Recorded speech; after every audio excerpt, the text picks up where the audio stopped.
Just study family में आपका स्वागत है। आओ साथ में करेंगे फोकस, लर्न, ग्रो। आज बात करते हैं एक ऐसे गहरे संकट की जहां एक लीडर की असली परीक्षा जंग के मैदान में नहीं बल्कि इंतजार की घड़ी में होती है। एक बहुत ही मुश्किल और तकलीफदेह इंतजार। तो सवाल यही है, जब सब कुछ दांव पर हो तो क्या इंतजार करना बुज़दिली है या हिम्मत? चलिए इसी दुविधा को समझते हैं एक महान कहानी के जरिए, जहां दो भाइयों के बिल्कुल अलग-अलग नजरिए हमें लीडरशिप के बारे में बहुत कुछ सिखाते हैं। तो देखिए, सीन कुछ ऐसा है कि मॉनसून का मौसम है। इतनी जबरदस्त बारिश हो रही है कि आगे बढ़ने का कोई रास्ता ही नहीं बचा।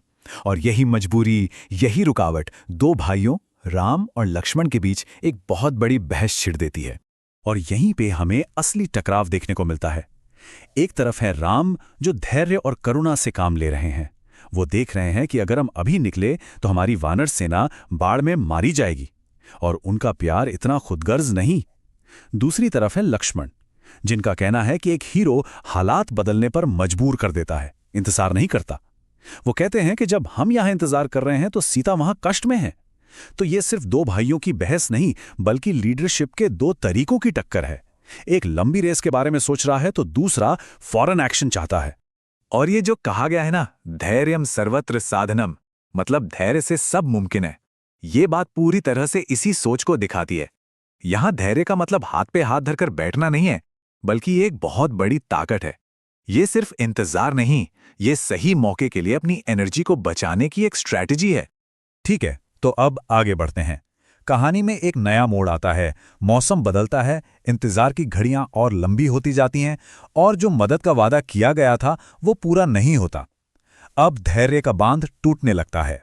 तो हुआ ये था कि सुग्रीव ने वादा किया था कि 4 महीने के मॉनसून यानी चातुर्मास के बाद वो सीता को ढूंढने में मदद करेंगे। अब देखिए, बारिश रुक चुकी है, शरद ऋतु शुरू हो गई है, लेकिन किष्किंधा से कोई खबर नहीं है। 1 दिन, 2 दिन, कई दिन बीत गए। ये कोई मामूली देरी नहीं लग रही, ये एक धोखा हो सकता है, एक ऐसा धोखा जो पूरे मिशन को ही डुबो सकता है। और जानते हैं, इस देरी की सबसे हैरान करने वाली वजह क्या है? ये कोई स्ट्रैटेजिक वजह नहीं थी, वजह थी सुग्रीव की अपनी गलती। खबर ये आई कि वो तो राजपाट के सुखों में, नाच गाने में ऐसे डूबे हुए हैं कि अपना वादा ही भूल गए। और ये बात हालात को और भी ज्यादा बिगाड़ देती है। इससे ये भी पता चलता है कि एक लीडर की निजी जिंदगी की गलतियां कैसे पूरी टीम के भविष्य पर असर डाल सकती हैं। और जब ये खबर लक्ष्मण तक पहुंचती है तो बस समझ लीजिए कि एक आग का तूफान खड़ा हो जाता है। कहानी अब अपने सबसे तीखे मोड़ पर आ पहुंचती है। लक्ष्मण के सब्र का बांध पूरी तरह से टूट जाता है। उनका मानना है कि सुग्रीव ने एक ऐसा गुनाह किया है जिसे माफ नहीं किया जा सकता। उनके लिए ये सिर्फ एक वादा तोड़ना नहीं था, ये भरोसे का, एक पवित्र रिश्ते का अपमान था।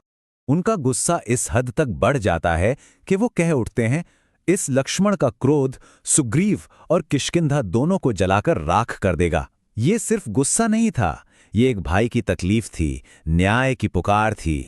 अब राम लक्ष्मण को जाने तो देते हैं, लेकिन साथ में एक बहुत जरूरी सलाह भी देते हैं।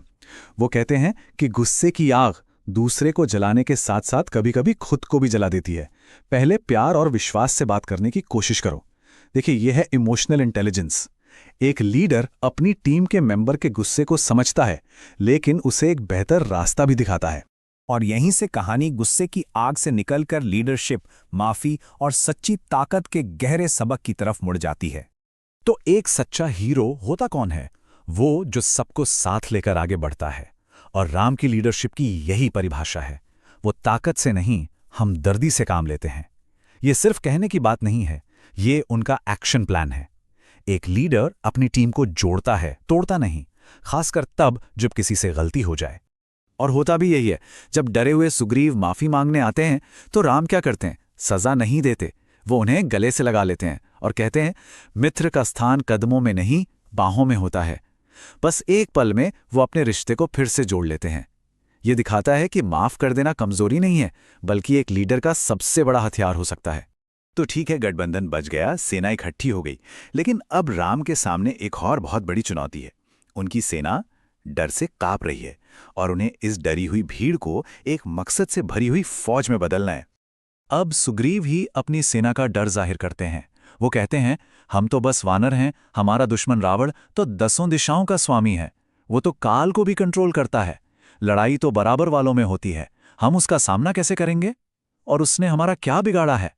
हम क्यों लड़ें? और देखिए, ये सवाल बिल्कुल जायज़ हैं। किसी भी लीडर के लिए सबसे मुश्किल काम यही होता है, अपनी टीम को एक नामुमकिन लगने वाले मिशन के लिए तैयार करना। अब यहाँ राम एक मास्टर स्ट्रोक खेलते हैं। वो कहते हैं, सांप डसने से पहले बताता नहीं है। रावण वो आग है जो आज मेरे घर लगी है, कल तुम्हारे घर तक भी पहुंचेगी। उन्होंने बड़ी ही समझदारी से अपनी पर्सनल लड़ाई को सबका साझा खतरा बना दिया। मतलब मेरी प्रॉब्लम को हमारी प्रॉब्लम बना दिया। ये होती है असली लीडरशिप। और फिर वो इस लड़ाई को बदले से भी ऊपर ले जाते हैं। वो कहते हैं ये युद्ध प्रेम के लिए, दोस्ती के लिए लड़ा जाना चाहिए, ताकि भविष्य में किसी की माँ, पत्नी या बेटी को कोई जबरदस्ती ना उठा ले जाए। उन्होंने अपनी सेना को सिर्फ एक जंग नहीं बल्कि एक बहुत बड़ा मकसद दे दिया, एक ऐसा क्यों जो उनके हर डर से बड़ा था। और आखिर में वो उन्हें उनकी खुद की ताकत याद दिलाते हैं। वो कहते हैं, तुम्हारी रफ्तार और तुम्हारी रणनीति का कोई मुकाबला नहीं, और तुम्हारे पास तुम्हारा दोस्त, तुम्हारा साथी राम है।